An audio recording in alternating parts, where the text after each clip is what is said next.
Welcome, everybody, to the Techmeme Ride Home Experience for Thursday, March 24th, 2022.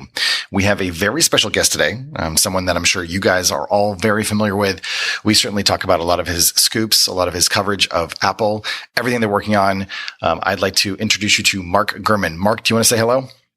Hello. Thank you, Brian and Chris, for having me. Really appreciate it. Obviously, a big fan of Techmeme and the pod in general. So glad to be here. Well, I let me say this. I'm going to hazard a guess that you're the most quoted person on the pod.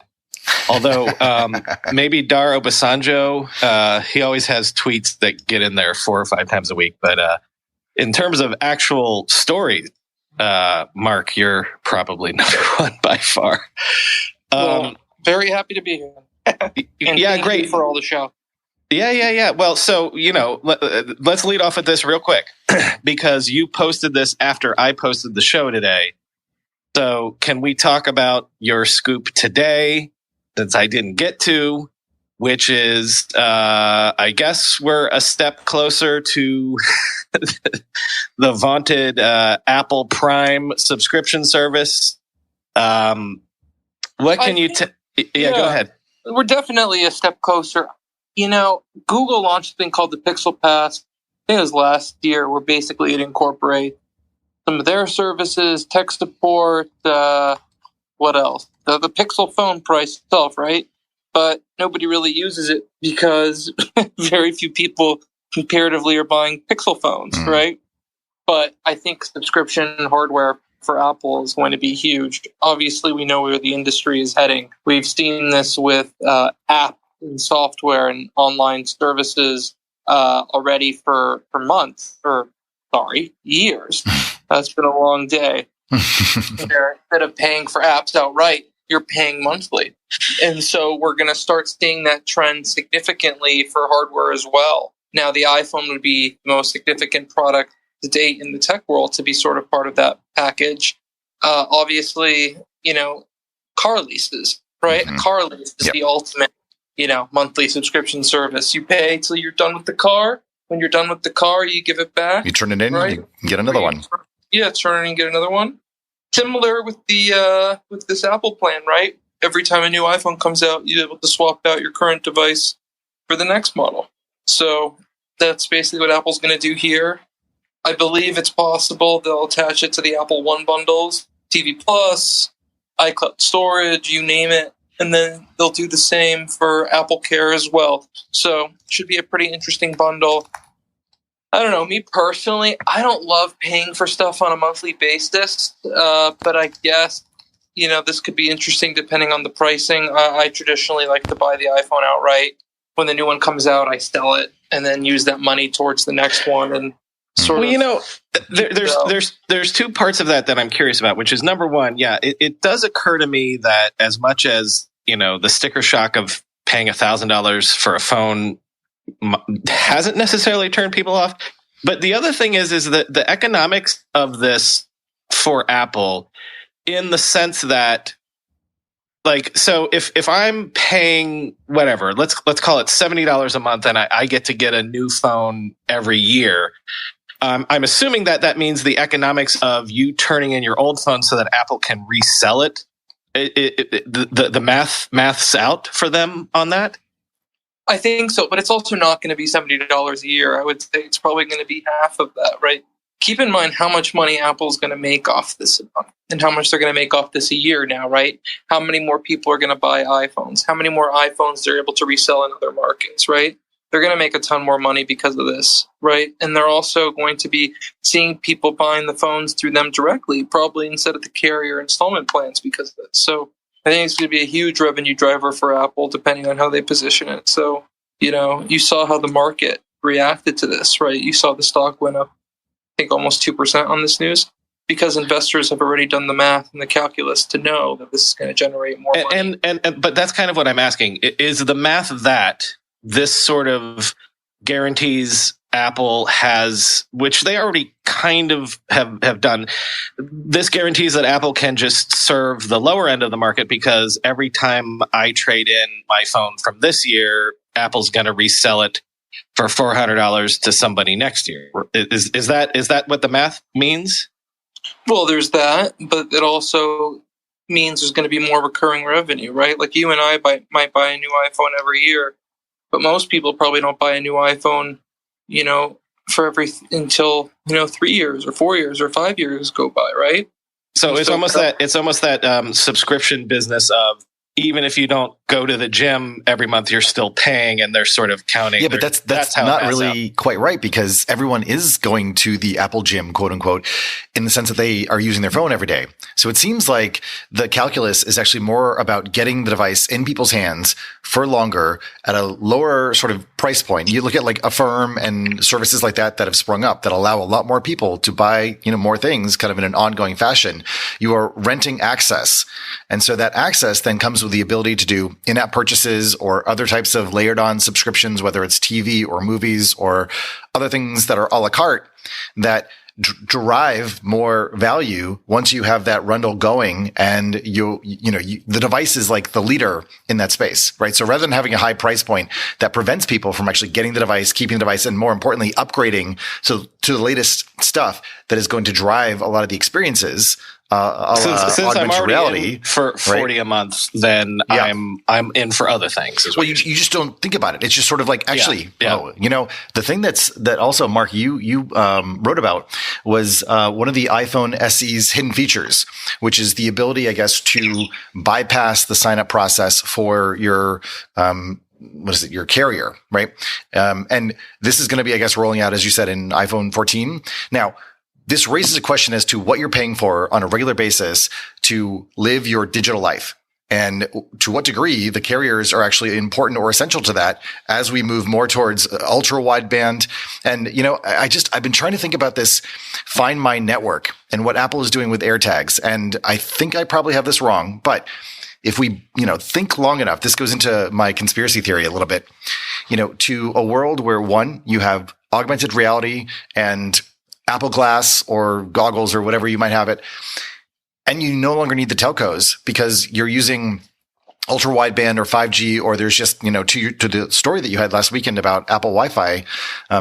I just wonder if Apple wants to disrupt all of those relationships and all of those recurring revenue subscriptions with just the Apple One or the Apple Prime or the Ultra Fusion, whatever, Pro. And that's where this ultimately could go, by lowering the cost to getting the device, which is the lead to all the Apple universe. That's quite the conspiracy thing. I want to just a lot. Thank you. You're overwhelming me here, but I want to go back to sure. Why this makes sense for Apple first, and I'll talk about your my wild ideas. So let's say the average person updates their iPhone every 3 years. Yeah. Okay. What does that mean for how much Apple makes off that one customer every 3 years? So let's say the iPhone, let's say $1,000. So let's say I upgrade every 3 years. Apple makes $1,000 off me every 3 years. Okay. Now, let's say the subscription plan costs $40 a month for that $1,000 phone. Okay. Yeah. So right there, they're making more. 40 times 12 times 3 is $1,440. Yeah. So there you go. Yeah. The benefit for me over those 3 years, I got 3 new iPhones. Yeah. Versus one. The benefit for Apple, they just made an extra $440 off of me. Yeah. And I'm able to subscribe to newer services and buy more apps and generate even more revenue. So this is why they're doing it. And this is probably the math they've done internally, right? $40 gives them a 40% extra amount of money every 3 years per customer. So this is an absolute no-brainer. And I literally figured this out in 5 seconds using the calculator and Spotlight on my. Okay, so that's why they're doing it. Now, in terms of your theories, I think your theories are outlandish. Mm-hmm.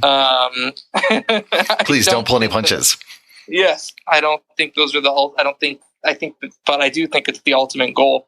I just don't think it's going to happen anytime soon, right? Mm-hmm. Like they really want to do their own satellite internet-based service. There's been internal discussions about their own MVNO. Mm-hmm. White labeling carriers. I don't see it happening anytime soon. I mean, don't forget, they're 2 years away or a year away or 2 years away probably from launching their own modems, right? To connect the existing cellular networks. Yep. So they didn't put in, billions of dollars and 5 years of engineering work on a modem just to throw it away, right? So, well, but how does this actually factor into, let's say, the car, right? If you're going to have an Apple car, you're going to need a network, to connect to. I mean, the Tesla that, I drive is always on. It's always connected. It's, got a 5G thing. Like, that is part of the universe that I live in. I mean, it seems like networking is going to be a big part of Apple's future regardless. And so I guess I'm just trying to also think through and sort of set you up to talk a little bit about the Apple Wi-Fi piece that you wrote about.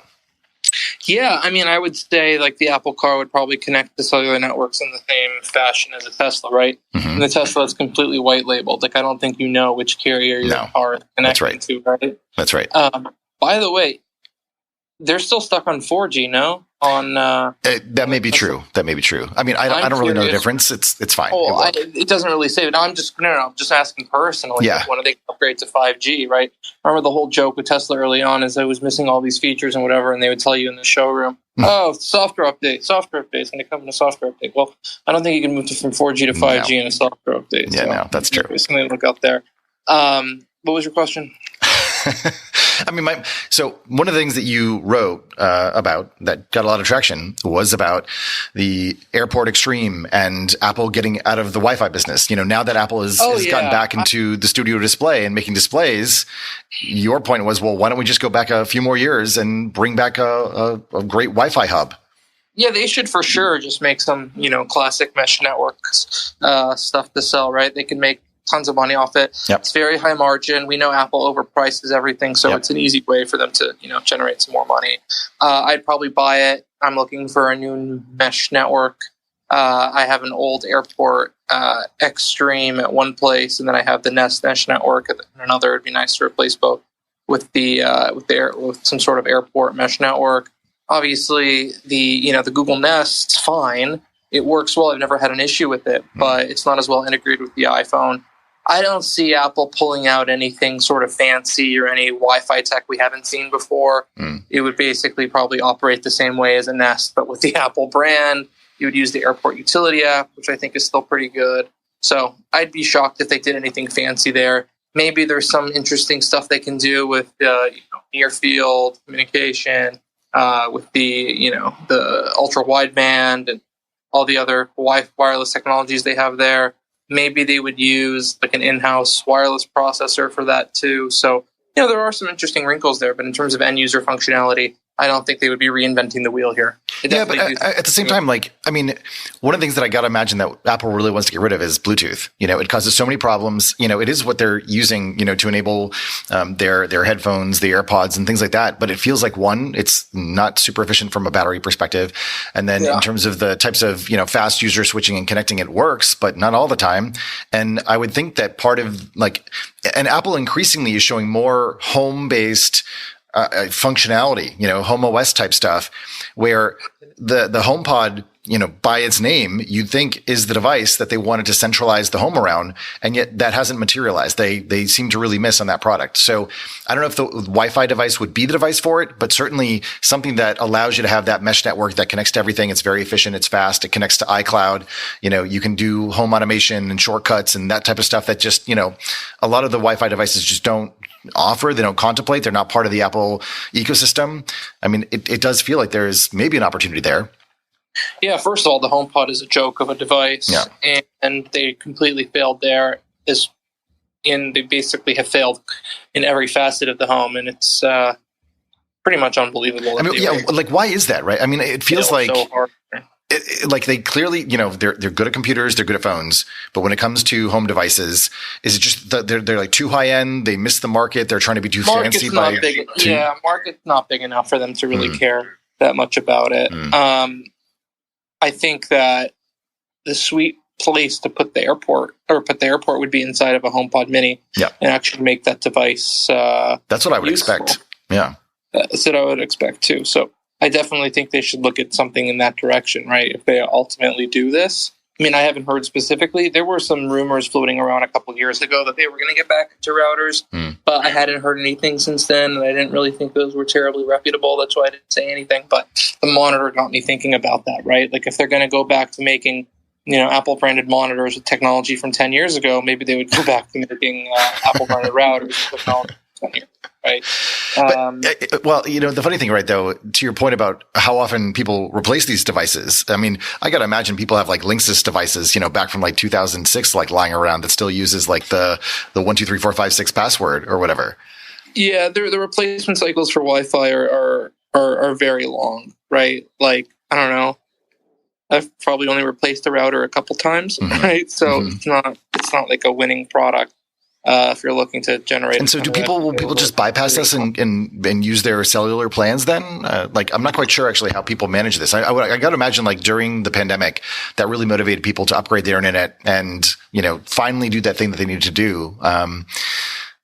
But does Apple sort of think that the world is going to have more Wi-Fi in the future, like Wi-Fi 6 or more 5G and sort of terrestrial networks and that type of thing, or even satellite going forward? And so therefore investing in a home, router system actually isn't really the play. It doesn't make sense. There's a faction within Apple that believes satellite is the future, other that believe 5G is the future. When they were developing the M1 chip, there was a team looking at integrating a modem into the M1 chip. And so there was a lot of discussion about, including 5G on this new MacBook Air that's going to be coming out. To be clear, I don't really think that there's going to be 5G in this new MacBook Air. It's just they looked at including cellular in it and some new, M-based devices, which would make a lot of sense, right? It would be great to have a cellular option on my MacBook Pro. Will they ultimately do it one day? I think they will. Obviously, they have it in the iPad at this point, so it would make a lot of sense to me. Mark, let me jump in with a listener question, which will be completely jumping to a different thing. But will we have, how soon would we get like an M chip in an iPhone? Like, are Apple's chips always in two directions? There's the chips for the phones and the iPads, and there's the chips for the computers, or is it inevitably going to be one chip sooner rather than later? These are just marketing names, right? And right. So, they could theoretically call, the chips in the phone or the Mac whatever they want. The M1 is essentially the A14X that they would have maybe put in the iPad last, right?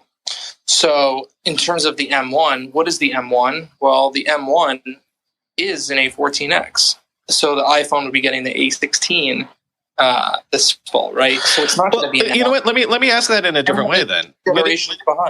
Would it ever benefit them to say what you get in your phone is the same thing you get in your computer, or is that like sort of defeating the marketing purposes of being like, oh no, these computers are wicked fast, they can do things that phones can't do? Like, would there ever be a purpose to them unifying even the marketing end of that? I mean, all the Mac chip is, the base Mac chip, the M1, the M2, and the M3 or whatever, it's basically this chip in the iPhone with, I believe, 3 extra CPU cores and 4 extra GPU cores, right? All it is extra cores. So it's the same chip, it's just a little bit of a different core count. And can they get an iPhone out the door that has battery life it has today, or proper battery life, after jamming in 3 extra CPU cores and 4 extra GPU cores that aren't even necessary on an iPhone, right? So, yeah. I mean, these are marketing decisions, and what Apple likes to do these days, they like to slap on a cool name or make a cool marketing decision to drive interest in a product, right? So, for example, they could have just called the chip inside the iPad the A14X. Instead, they called it the M1 in order to make it a little bit more interesting. I was on a podcast a few weeks ago, and I asked a question that I thought was pretty funny. Would you buy the Mac Studio if it was called the Mac Mini Pro? And it gave a few people on the podcast pause. Oh, maybe I wouldn't buy it if it was called the Mac Mini Pro. I think it's interesting because it's called the Mac Studio, right? And so Apple has these marketing techniques that really, drum up interest in their products. So you never know what their marketing engine is going to come up with. You were talking about them missing with the HomePod. What's your take on? I'm going to call it a miss. Nilay at The Verge called it a miss. Marques Brownlee called it a miss. The Studio Display seems to have landed with a bit of a dull thud. Do you have any theory behind why it sort of underperformed people's expectations? Apple was looking for a fairly quick development process and low engineering overhead fashion of getting a cheap monitor out the door to pair with, some of these lower end Macs, the Mac Studio and such, right? And the quickest way to do it was to take a panel similar to the one in the LG display from, 6 years ago now, and put an Apple casing around it. So I think it was just an engineering time thing. I think that monitor was in development for under 2 years. Not a long time in terms of Apple's development cycles for their devices. So they also want to make their 50% margin on it, and that's why you see that $1,600 price point, right? I think the high-end display, the new 7K, is going to be quite interesting. What do you think is going to be interesting about it relative to what's out there in terms of the Pro XDR?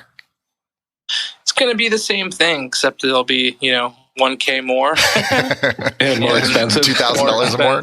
Yeah. Who knows, right? But they'll put the iPhone chip there, too. It's basically an iPad jammed into a monitor. So why did they not actually put like an A13 in the XDR? Why did they not put an A13 in the XDR? Well, I believe the XDR didn't come out until like a month after the A13 actually came out. Maybe the A12 wasn't powerful enough. On the other hand, at that point, I don't think Apple offered any features that necessarily needed an iPhone chip. Don't forget, the XDR oddly has no webcam. True. Right? I struggle with this every day. Yes. I don't know if it has. I don't know. Does it have speakers? No. So there's no reason to have an A chip in there. Yeah. It's true. There you go. What a joke.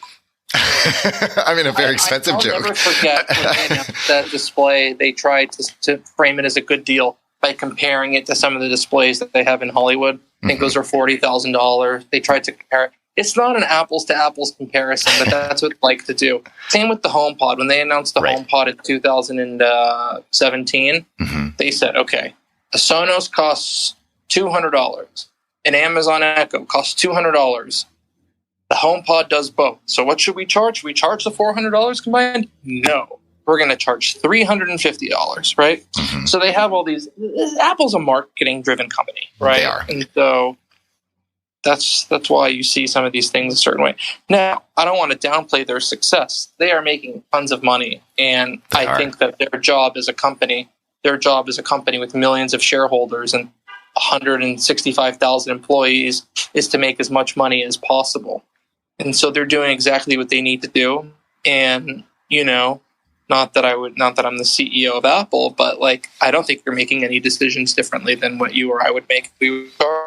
They're doing what they have to do to be the best business they can be. Because at the end of the day, they like to stay there and, environmental, they like to talk about the environment and this and that. But at the end of the day, they're a business. This is America, capitalism, and they're doing what they need to do. And there's nothing wrong with that. Yes. Yeah. Mark, let's end our time with you by, listeners of the show know that one of my frustrations is I can never figure out if the Apple car is on the verge of coming, is dead, is on the verge of dying, is on the verge of, so if you had to make a bet, let's not say when we'll see an Apple car, on the streets. When would they announce an Apple car if you believe that they're going to even announce one? Here's what I'll say. I would bet we see an Apple car this decade, right? I mean, I got 8 years. We got 8 years, right? Yeah. Okay. But, yeah, I'm fairly certain they'll get it figured out. The amazing part to me is how they've basically started the AR/VR project and the Apple Car project. They basically started both of those projects around the same time. Okay, we are on the cusp of the VR device being announced and going. So you're saying that's going to be announced within 18 months? No, within a year. Okay, might be end of this year. The AR/VR project. I should be clear. Yes, go on. Yeah, within a year or so. Maximum. Right. Okay, that fine. You've seen no turnover in that division. You've seen the leadership team of that division. You've seen the head of that team in that division. All 100% the same. Okay, not 100% the same. Okay, at least 90% the same as it was in 2014, 2015 when the project kicked off. The Apple Car project, you've seen 3 or 4 rounds of layoffs. You've seen the head of the project replaced 3 or 4 times. Yep. You see the entire management team being reshuffled multiple times. Just an end-to-end disaster on that project. So the difference is so huge between those 2 projects, right? But, Apple has so much money. I still can't bet against them on the car. I think they're going to do it. I think they have to do it. There's just so much off the shelf that goes into a car, right? It doesn't seem like Tesla did it. Yep. If Tesla could do it, Apple could do it. By the way, Tim Cook has done an amazing job as CEO. Apple has been incredibly managed since the day he took over 11 years ago now. Mm-hmm. If true that Apple was able to buy Tesla for $60 billion, before the Model 3 came out or around the Model 3 launch, if that's true, I think that is one of the big that is a very big mistake. If it is indeed true that Tim Cook basically ignored that possibility or felt that Apple could do that better. I'm sure Apple has spent that amount trying to develop the app. Totally. Right? Yeah, definitely. So sure. Imagine how different history would be if Apple pulled off that acquisition, right? Tesla would have been a perfect fit under Apple. Apple's operational expertise, Apple's experience in battery development, software development, hardware development, mixing the minds between Tesla and Apple, I think would have been tremendous for both companies. Except that the products would cost 3 times as much, and you'd have a shitty display inside the Tesla. So, that's funny. Yeah, who knows? Apple never going to be able to afford. Technically speaking, afford Tesla. Sure. Will they ever be able to feasibly buy the company? Not a chance. I do think they have a competitor at some point, but they're going to be so behind. By the time Apple comes out with a car, you're going to see Mercedes, Audi, you name it already on there. Rivian or some of these newer ones, right? You're going to see all these new generations of EVs out there. Yeah. And how is Apple going to stack up? And my hope is that Apple doesn't just rush out with a car because they need a car and do something half-assed. I want to see something I've never seen before. And I think, in your opinion, what would that be? What's your dream Apple car? Well, I think the idea of them releasing a car with no steering wheel and it being able to put a baby in the back seat and having it arrive reliably. The true self-driving dream. They have steering wheel gate though. Everyone would complain whenever they sit in the car. It's too much of a risk. I don't see them doing it, but that would be the dream. Something I could lay back and relax on the way from the office, right? Do I think that'll ultimately happen on the first gen? No, I don't. But I think they're preparing for that world. And a lot of the internal concepts and prototypes and designs they have in the car are to not include a steering wheel. And they have some ambitious goals. Try to get a car out by 2025. Do I think they're going to hit that goal? Absolutely not. But I guess it's good to have dreams, right? I am optimistic they'll eventually get it done. I just hope they take their time with it and do it well. I can't imagine that Johnny Ive is involved in that project. That guy loves cars. He's not. Remember when they said that he left? Yeah. And he stayed involved with Apple projects and stuff? Yeah. I don't actually think he's involved with anything going on there at this point. I think he's basically 100% out of the picture. I don't think it was really even ever true that he has some partnership with them or that Apple's buying it. Maybe a one-off here and there that we haven't seen or heard about in the future. Maybe something, but it's probably good for the market, right? For continuity, so people they're good for the stock market. Is that what you mean? Yeah, exactly. Mm-hmm. That's probably the only reason they said it. Yeah. Johnny Ive was such a central figure in the company, but Apple showed us that it is way more than Steve Jobs. If it could be way more than Steve Jobs, it could be way more than Johnny Ive or any one person. I think Johnny Ive left 3 years ago, and you've seen things like this new Mac Pro. You've seen the iPhone 12. Everything got good again. Everything got good again, right? And Apple has moved away from the old sentiment that you can fit every product they make onto the table, and they've moved to sort of doing everything they need to do to be successful and doing as much as they can, walking and chewing gum at the same time, as they say. And so I think Apple today is a much stronger company than it was 3 years ago, 5 years ago, or even, Steve Jobs in some respects, right? You can't replace Steve Jobs' marketing mind and showmanship and ability to sort of come up with new ideas. But I think they are firing on all cylinders at this point. And it's a joy to cover, joy to talk about, and it's a privilege to be able to have conversations like this about technology. Is your company or business having a tough time hiring the people you need? I mean, everyone from my local coffee shop to architecture firms to school districts seem to be having trouble filling positions lately. There are 46% more jobs being posted than before the pandemic, and there are 44% fewer candidates applying to each one. So you need to find the right candidates and hire them fast. Workable can help. Workable accelerates every step of your hiring process from find to hire. And Workable helps all types of companies of all sizes, all industries. Workable helps you cast the widest net possible by posting your jobs to all the top job boards, more than 200 in total, with just one click. Workable helps you evaluate and hire quickly with modern tools like video interviews and e-signatures. And Workable will help you automate repetitive tasks like scheduling interviews so you can spend your time on what's important, which is making hires.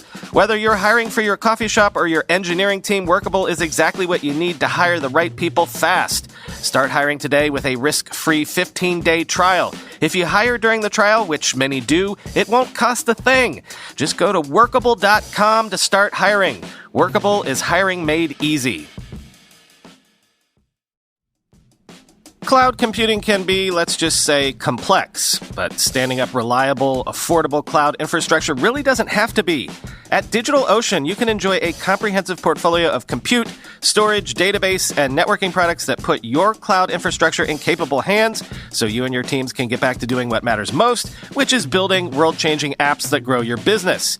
You can choose from a wide variety of services for all compute, networking, storage, and database needs. Leverage popular CMS, e-commerce, web application frameworks, and developer tools to expedite development. There's even free round-the-clock technical support for all customers regardless of how much you spend with DigitalOcean. And always know what you'll pay per month with a flat pricing structure across all data center regions. Predictable pricing, robust product docs, and services that developers love. That's DigitalOcean. Get support at every stage of growth, from teams of 1 to teams of 1,000, with simple, powerful cloud computing. Get growing at DigitalOcean. Go to do.co/ridehome2022 to get started for free.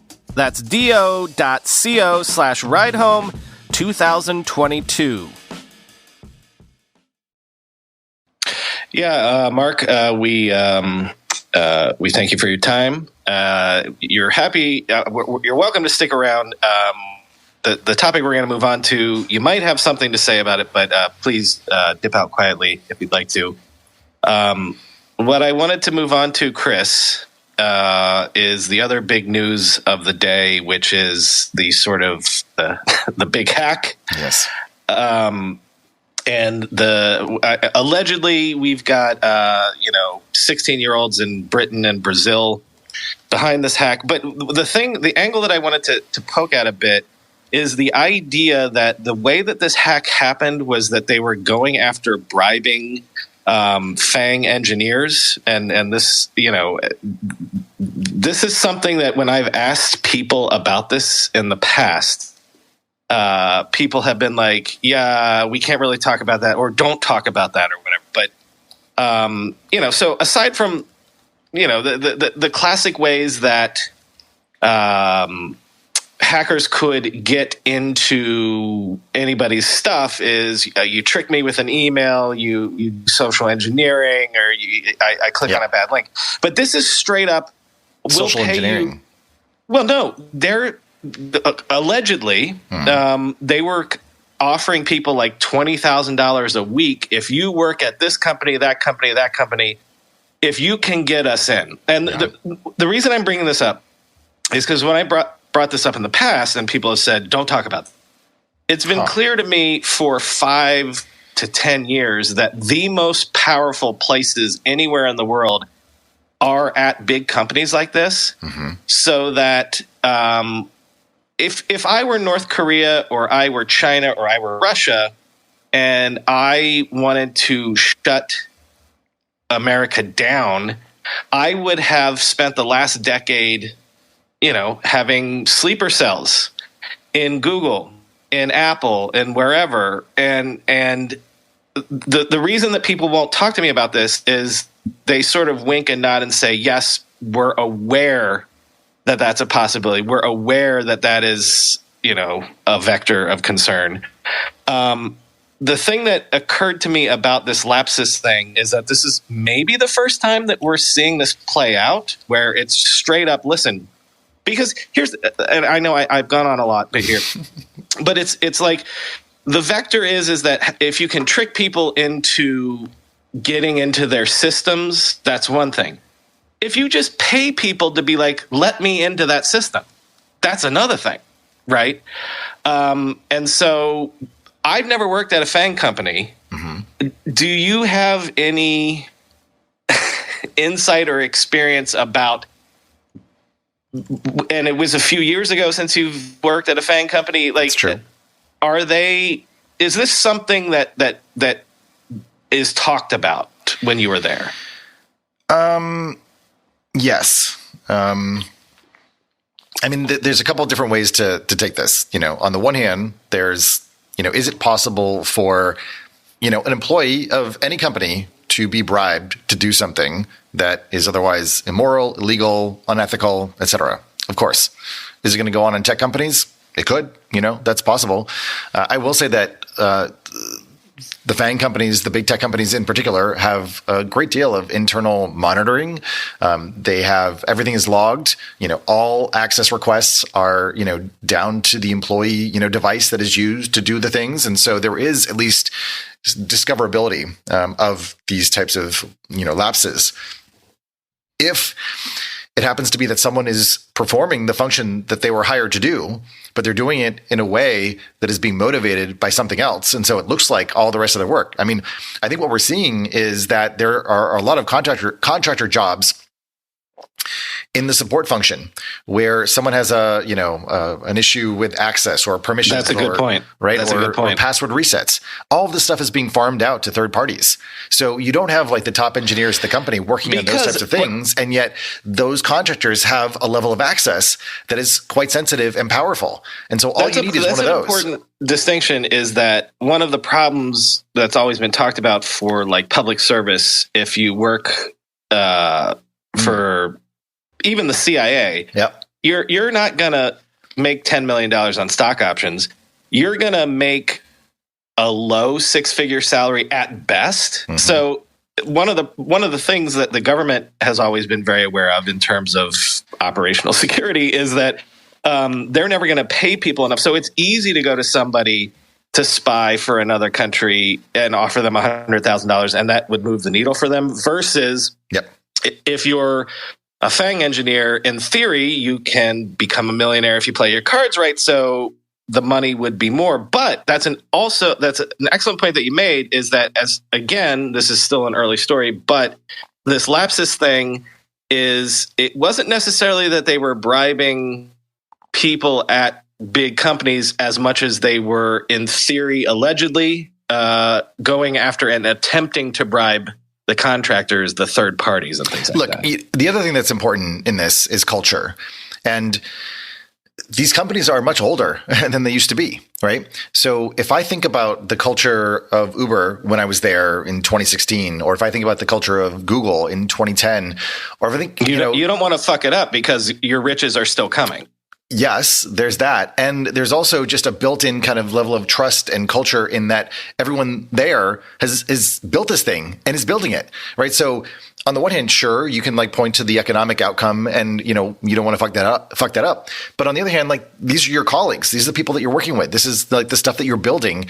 And there is some cohesion that comes from, fighting against the darkness and, not succumbing to giving up on whatever problem it is that you're trying to solve. So you get into a different state of compliance isn't the word. It's more, kind of maybe collaboration or, working together, camaraderie and so forth. When you get to, orders of magnitude of scale of people that are no longer really bought into that original culture or feeling part of that, core tribe. You get to 100,000 people, 200,000 people, or Okta has what, more like 20,000? I don't know how many people they have, 5,000? Yeah, something Some like that, yeah. number. It doesn't really even matter. it's that I'm sure a lot of Okta's processes are handled by third parties, and those third parties have very little connection to the core culture, very little, incentives except obviously having the job and keeping the job. To perform the task and the duty that they're doing. They probably don't see management or have a real connection to, the brand, to the core, and all the things that bring, the shiny trappings of the work. And that leads to, I think, real vulnerabilities. And those are vulnerabilities that really can't be coded away. So I think that's an important thing to recognize as these companies are becoming much more mature, much larger. There are grievances that people have against these companies, real and imagined. And that puts a target on their back. And in this case of Lapsus, you've got supposedly, 16-year-old kids that are highly motivated to figure this stuff out. They probably have cryptocurrency, so they have a lot of money that's, not meaningful to them, but it's large sums, and they can deploy it to do something. Like the thing that was fascinating when listening to the story about the Lapsus thing, I guess maybe one of the hackers was doxxed, and photos of his home and his mother were put out there on the internet or something. Is that these 16-year-old kids are sort of jockeying to be the most elite programmer, and are completely they see these big companies as institutions that they can just rail against and kind of destroy. It doesn't bother them. They're not in that world. I don't know. I think back to kind of juvenile delinquent I was. And, I had the same idea about institutions that were just there and that were annoying because they were established. So it's a different type of threat actor because they will use whatever type of social machinery they can. And it has nothing to do with perimeter defenses or other types of digital defenses or encryption or those types of, conventional kind of security. So it is very scary. You want to just? I'm gonna flip to the next one because this is one that I wanted to ask you about. Does that answer your question? It does. Okay. It does. It's basically, well, kids are always going to be kids. The teenage hackers have always been there. I'm just more curious about the angle of. Well, the one thing that I guess is enough. If it's the whole idea of you rob a bank because that's where the money is.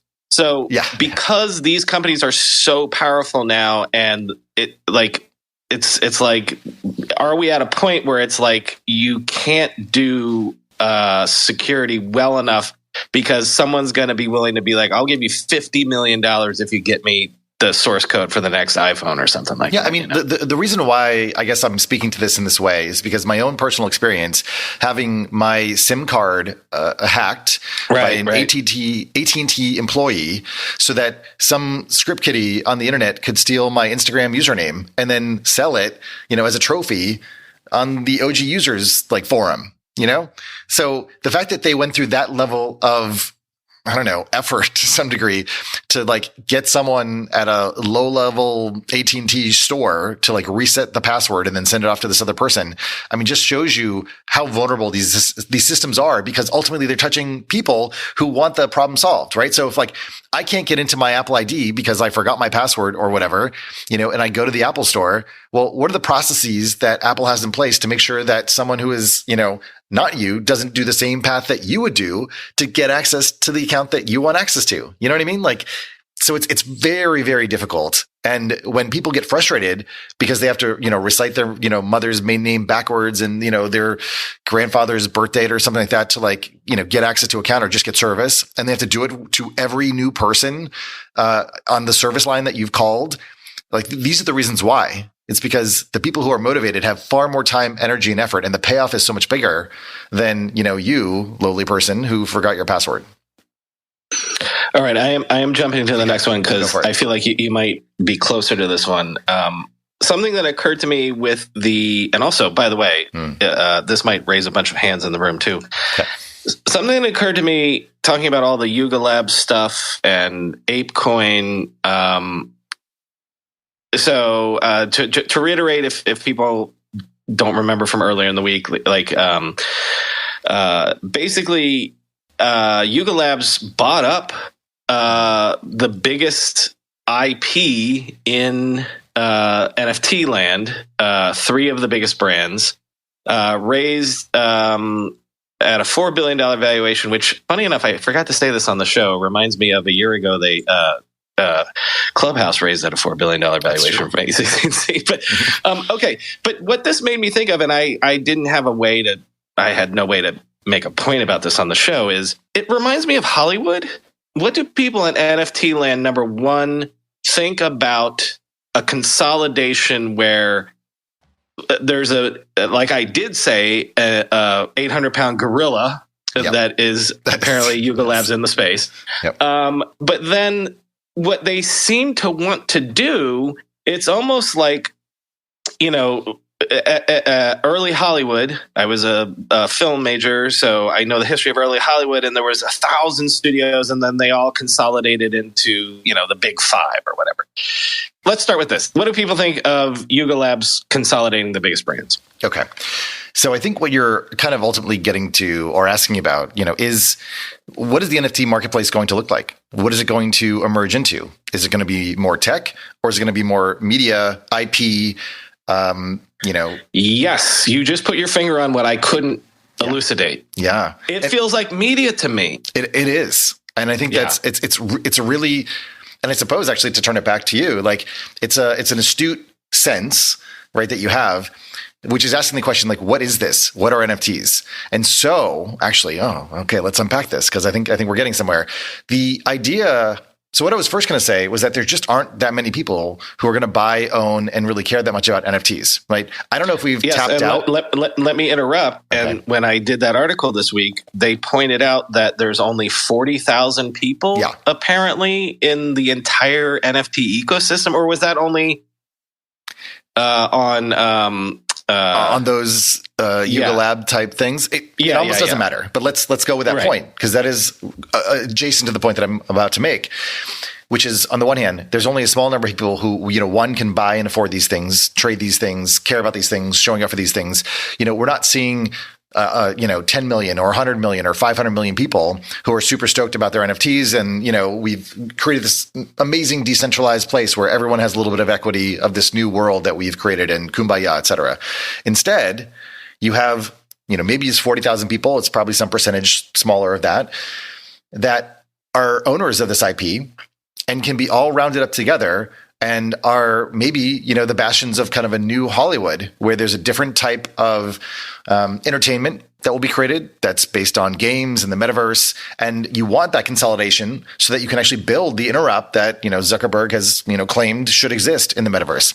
So instead of having, hundreds of thousands or, millions of owners of these things, you have a small number. Can I take the Hollywood analogy one step further? Sure.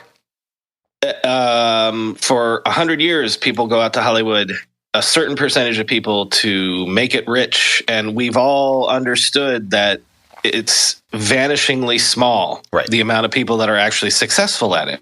I feel like there's like 50 actors and actresses that you see over and over in all the movies. Well, it's not only that. I mean, I went to school with these people. I know people that went out to Hollywood, and listen, I'm not friends with anybody whose name you would know, but that's my point, is that I must have known from college 30 people that went out to Hollywood to make their fortune.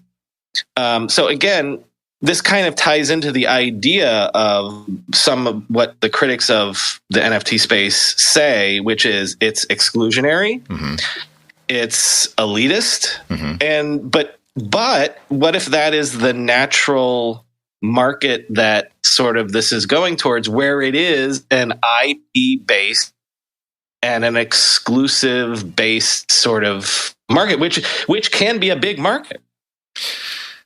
I mean, that's totally possible. I just think that we're at a period where everything is on an accelerated timetable. And so, if it took, 50 or 60 years for, the Hollywood intelligentsia to essentially sort of establish themselves in culture, and in the studios and in business deals and arrangements, that seems to be happening now within, 3 to 4 years. And part of it is because we already have the model. I was thinking about this last night, and, if you think about what's going on with finance and fintech and cryptocurrencies and things like that, if you were to go back to the last time there was sort of a massive capitalist expansion, with the robber barons, and you think about the railroads, and you think about the steel, you think about all these sort of accoutrements that came in after that, in the advent of the 60s with the Mad Men and the advertising era, that era was all about kind of describing new ways to apply these industrial products that had been brought into market, brought to scale, where the costs were reduced, and now you could build products for consumers with this. We've accelerated that whole process, which probably took 100 years, within 10, 15 years with the internet. And so you have these raw materials now. And crypto, forget the internet. Crypto is 3x the speed of internet time, Well, which is to my point, right? So I wouldn't even say that crypto is even doing that much different from, what the previous era of the internet was doing. It is introducing some new concepts, some new primitives, but most of the things that seem to be being built are kind of rebuilding the recent past history's infrastructure and experiences and products, just using some new technologies and techniques. So it's not even that inventive. It's not even that new. It is applying new technologies to enable these things, and it's creating some new incentive structures. But a lot of this is actually very familiar, rather than inventing whole cloth new types of interactions or concepts, right? Like the follow button or the like button were actually new gestures in the Rubicon of human expression that were necessary in a digital space, because you had to capture a kind of sentiment that was typically expressed through implicit signals in real life. You like something cool, you kind of like express affection for it, but it's not this, row in a database that says Chris does like or does not like that thing. Or, following someone is something that you'd sort of like watch in the newspapers and you'd see updates, but it was like really about the publishers deciding who to publish it about. But now you can literally follow, sort of a person, which is an identity on some platform where there's content constantly being renewed. Anyways, these things have sped up. So to your point, this consolidation that seems to be happening is hoovering up all the most valuable IP, kind of real estate in the NFT space in order that there is an opportunity to build the next Marvel or DC universe. And that seems to be like where the game is going to go. And the idea, although, Andreessen Horowitz and those folks talks a lot about decentralization, I don't really see how that's true. That either that's what they want or that's what's going to come of this, because there's a very small number of people in the world who will actually be able to build this stuff. That leads me into a point that I wanted to make. This is almost like Brian's place to make points that he can't wedge into the show. Sure. I'm gonna point out something that is obvious to certain people, and if it's obvious to you, I apologize. But you're mentioning Andreessen and the going whole hog on Web3 and crypto and things like that. And I've mentioned on the show before that I've heard this. One of the things that was a catalyzing moment in Silicon Valley was the Solana moment, which Andreessen was an investor in, and Solana at its height, I think, was approaching like a $60 or $80 billion market cap. Here's something that if you don't know it, you might be interested to learn, because I'm about to invest in a company next month that it's going to be my first token investment. And here's the deal.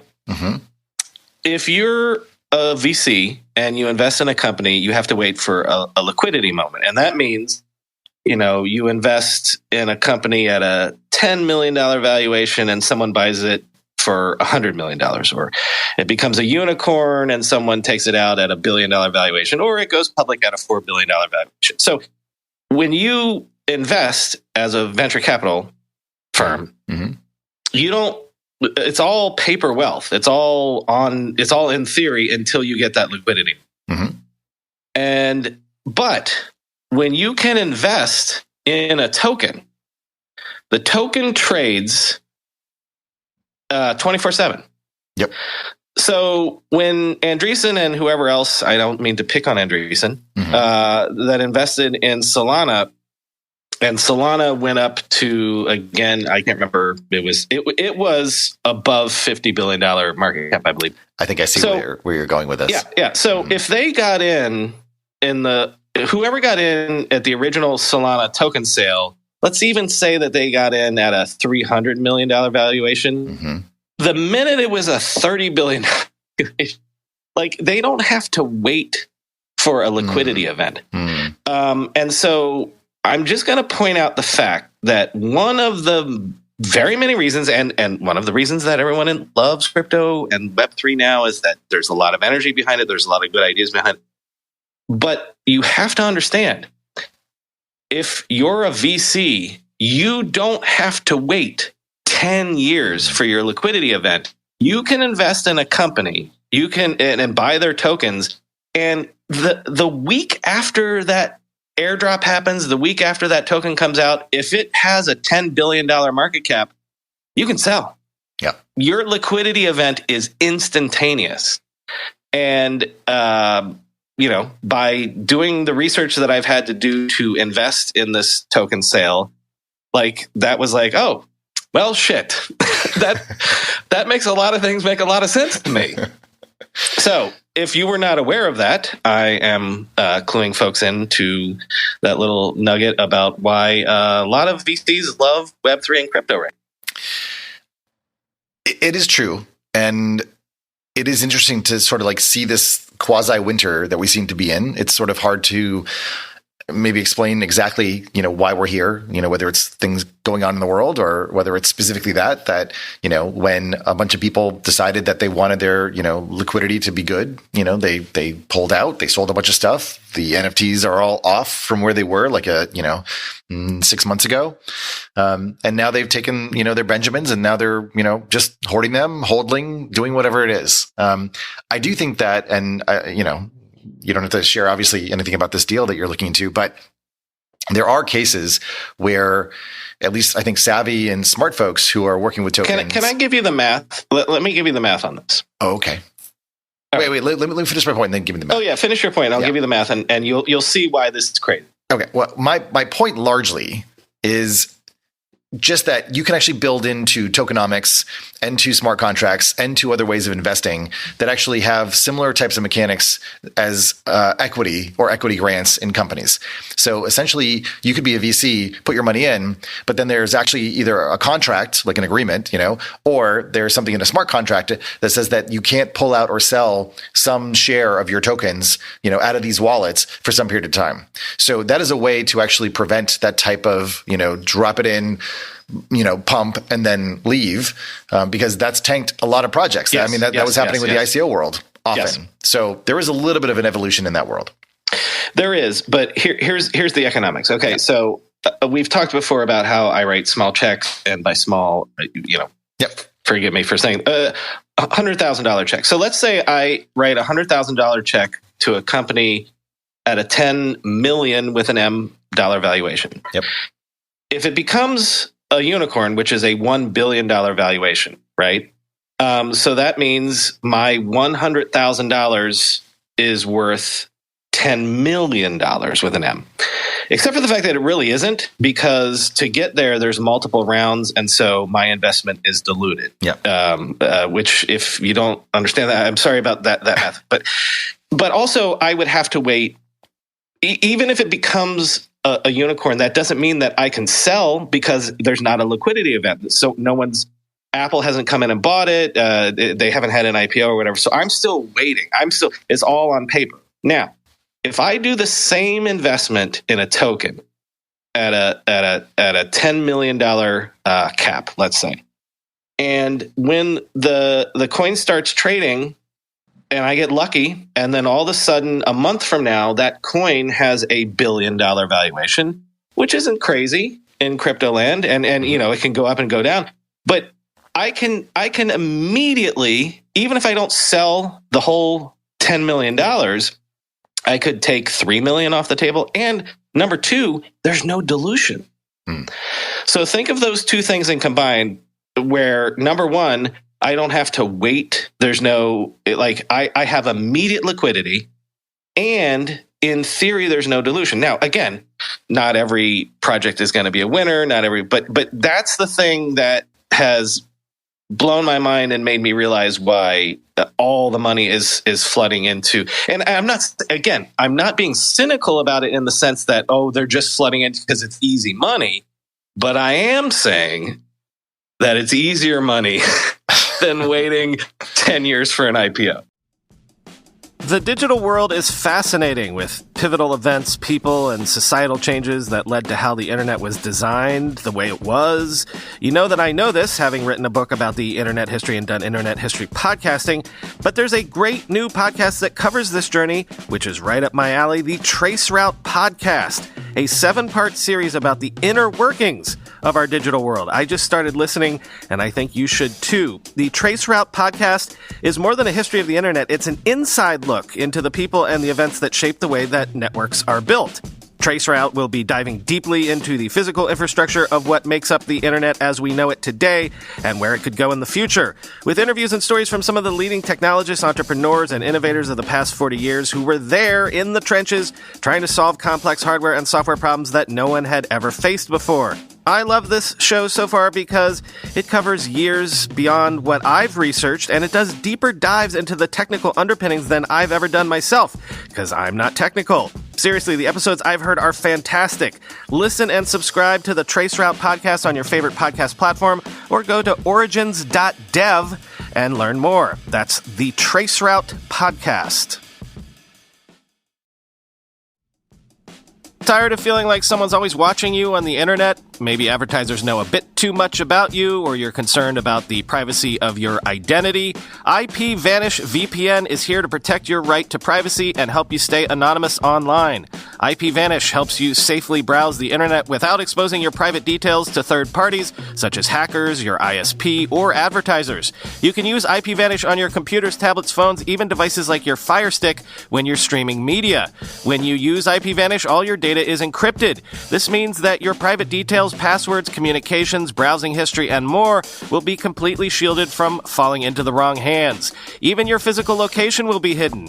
You can use IPVanish on unlimited devices without sacrificing on speed, and IPVanish is offering an incredible 70% off their yearly plan for our listeners with a 30-day money-back guarantee. That's like getting 9 months for free. IPVanish is super easy to use. All you have to do is tap one button and you're instantly protected. You won't even know it's on. So go to ipvanish.com/techmeme and use promo code Techmeme to claim your 70% savings. That's ipvanish.com/techmeme.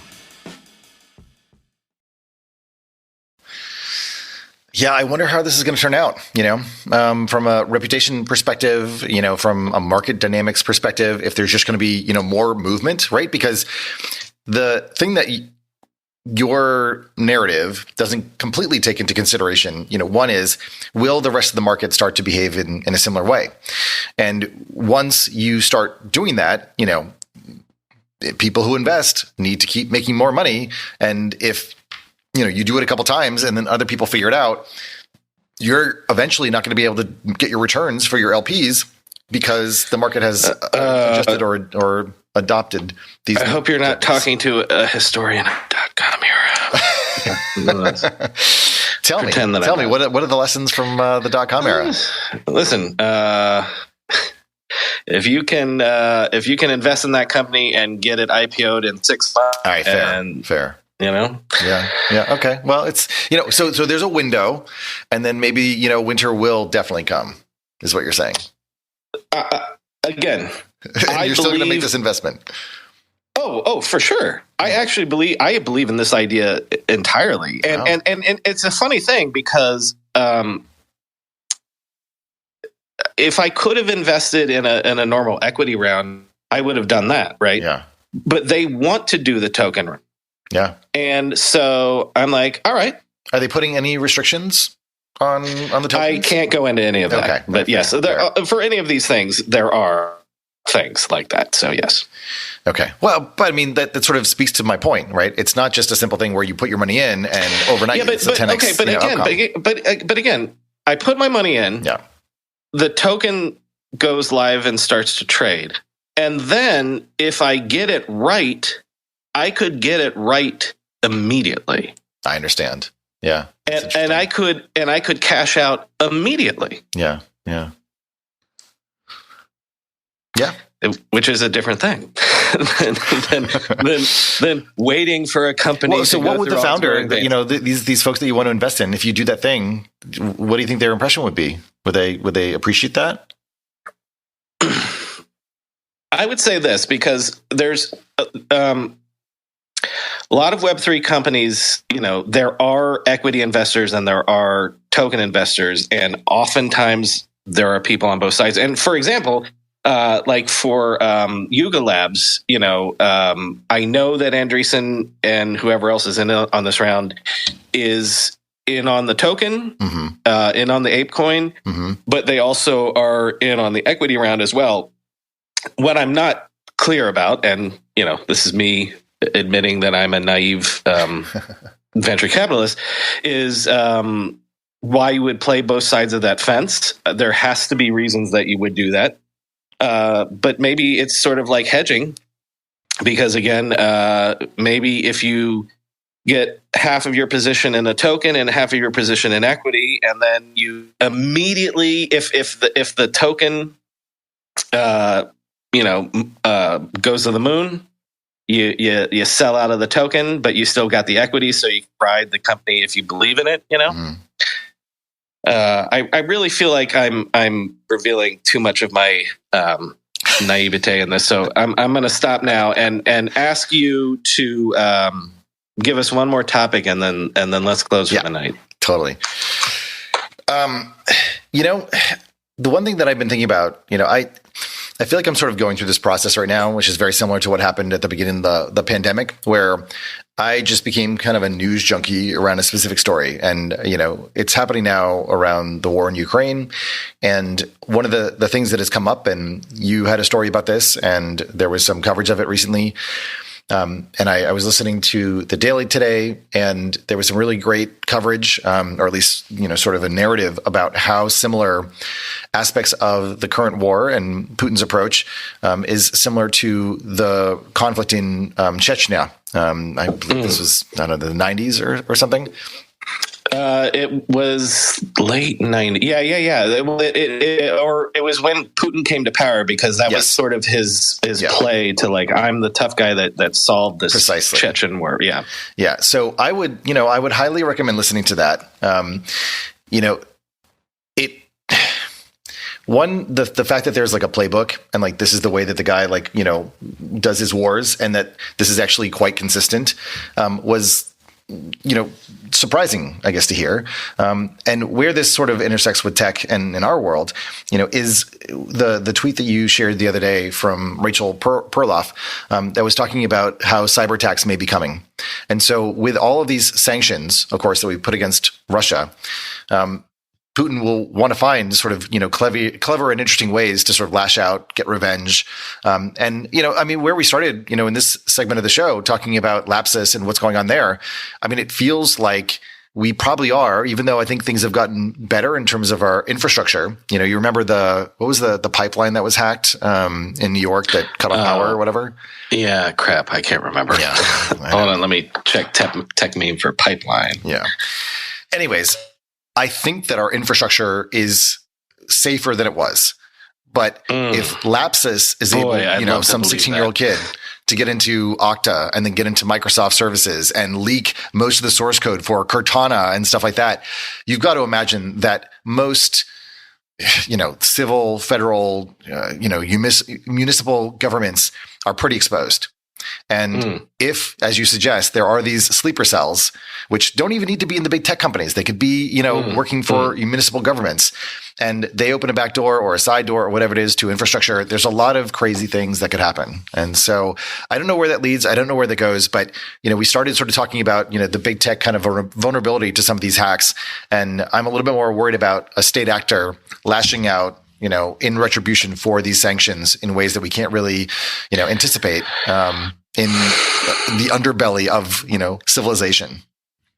Well, look, man, I almost don't want to. I almost don't want to talk about this because I feel like we'll jinx it. Jinx it in a really bad way. But it is. No, go ahead. Well, I was going to say, so, I guess to preview a conversation that you'll be sharing, did you decide tomorrow or on Saturday? Say within the next 48 hours. Yeah, let's talk about it. So Chris and I interviewed a startup based in Ukraine today, and we're going to put it up sometime in the next 48 hours as a bonus episode. So go ahead. Yeah. And, what Alexander had to do to, prepare his team in Ukraine, to go, just gave me a lot of, made me think about my own preparation and my own security and my own safety. So while on the one hand, I don't want to jinx it, and I really, don't wish for any type of, kind of big hack to occur, it does occur to me how I'm exposed, personally, how I might be vulnerable, how I may not be, ready to live an analog life for some period of time, if that were to be the case. We are very reliant upon, delivery services. We have a Tesla here at home. Like, if the power goes out, like that car is not going to last very long. So it just, well, also, idiots like us can't do podcasts and throw ads against them and make a living. Also true. The creator economy obviously is dependent on this digital infrastructure.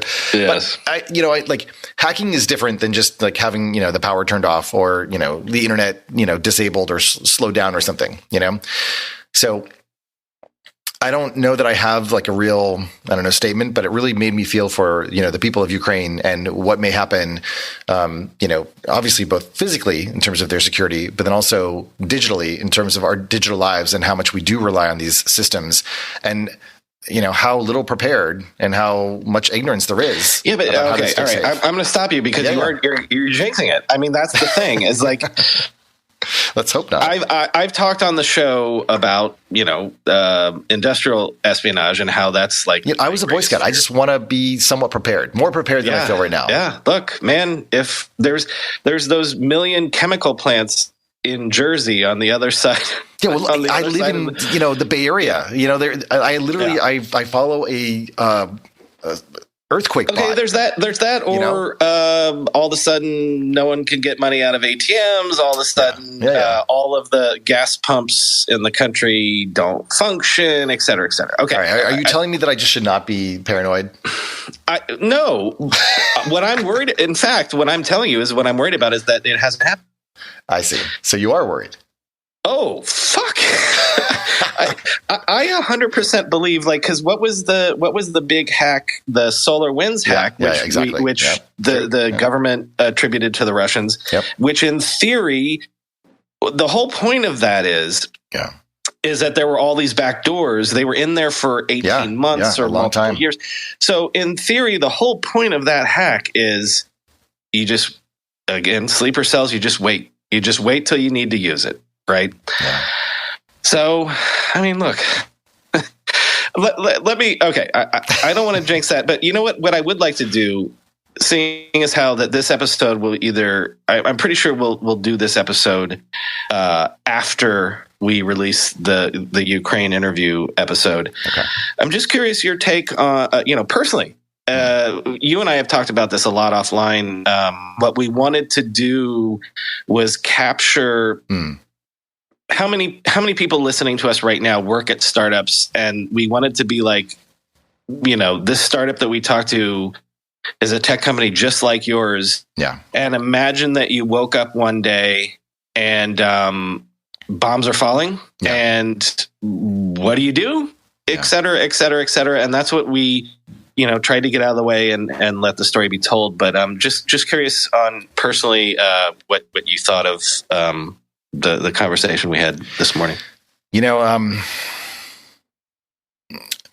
It just gave me a sense for, the bravery of, many people who are, leaders of a group of people. And, for the most part, you're a leader of a product team or, building a business or making deals or things like that. And you don't really think about some of these bigger issues, coming to the fore. And then suddenly you're challenged and you're tested, and the world that you knew no longer exists. And the way in which you relate to your team and connect and all those things goes away.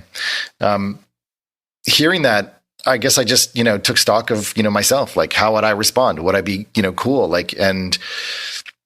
Or would I freak the fuck out? Would I run and hide? Would I, be able to handle it? And so, the fact that we got that email after we finished recording, from the woman that actually set up the call, and she's like, well, I'm sorry I couldn't make the call. I was in, a bomb shelter because the shelling was going on. It makes it real in a way that a lot of the coverage that I've, been consuming didn't. And I knew it was real And I know people, I have people on my team who are in Russia, and who have also had to flee and leave Russia as a result of this. But to try to imagine teams working under that type of duress and that type of stress, and to keep carrying on. I mean, I think the thing that he said that was so powerful and sort of, I don't know, stuck in my head a little bit was that people in these moments do need things to work on. They need to not just distract themselves, but to have a purpose, to keep getting up every day while things around you are turning to shit. And that just reminded me how important it is for us to, take care of one another and to check in on one another and just, ask how people are doing. And so it's certainly something that I've been doing a lot more of. Certainly since the pandemic, but, whatever that linear ticket is, or that Jira ticket, or whatever else, it can wait, to make sure that the person on the other end is okay. And this is just a very different moment, I think, for us, and the way that we're connected to it is, I don't know, it gave me a lot of pause. Yeah. And I want to acknowledge something, which is the reason that I wanted to do that. I twice in my startup career have hired teams from Ukraine. So when I have done stories like, by the way, there's a bunch of devs and tech workers in Ukraine. I knew that personally. And this is a bit stepping into politics, so forgive me. But when you see people say, and people have come down on people for this, and but this is happening in a European company or country. This is happening to people that look like us. Obviously, there's privilege and racism in making that comment versus, other countries that have had wars. But one of the reasons I wanted to do it is that I do know that Ukraine is a country that, at least for the last 20 years, I've personally known has a tech economy, tech workers. They're plugged in to the larger tech ecosystem. And so I did want to just, take a look at what would happen if your startup was that, where, and people hopefully will have heard this by now, where you wake up one day and you have to get your go bag and go. And so, and then does your company even continue? Right. Are your people safe? Some people are safe. Some people are in, cities that are besieged and whatever. I did think that it was important, and I hope people take it in the spirit, looking through the lens of, imagine that was my company. Imagine that was me. That was it. So that was yeah. That's it. Well, I will, this is not meant to be self-promotional at all. But I would like to at least point to something that my company is doing, around raising money for this. We have just, put together a donation campaign for essentially the first responders, in the Ukraine. And, a friend of mine put this together. He's been working on it really hard, and I guess I wanted to put that out there. We'll put it in the show notes, and I'll pin the tweet here. But anyways, on that, I suppose I'm ready to close. How about you? Yes. Remind me, ping me after we sign off. So I'll put that in the show notes for the episode as well. Cool. Thank you, everybody. And thank you, Chris. Actually, thank you, Chris, for jumping on that call with me this morning, because I know you had to break into your workday to do it. And thank you, Mark Gurman, for doing Apple stuff with us. Thank you, everybody, for listening. And that's it. All right. Thanks, everybody. This has been another recording of the Techmeme Ride Home Experience. Hopefully, we will be back here next Thursday for more. Ciao. Later.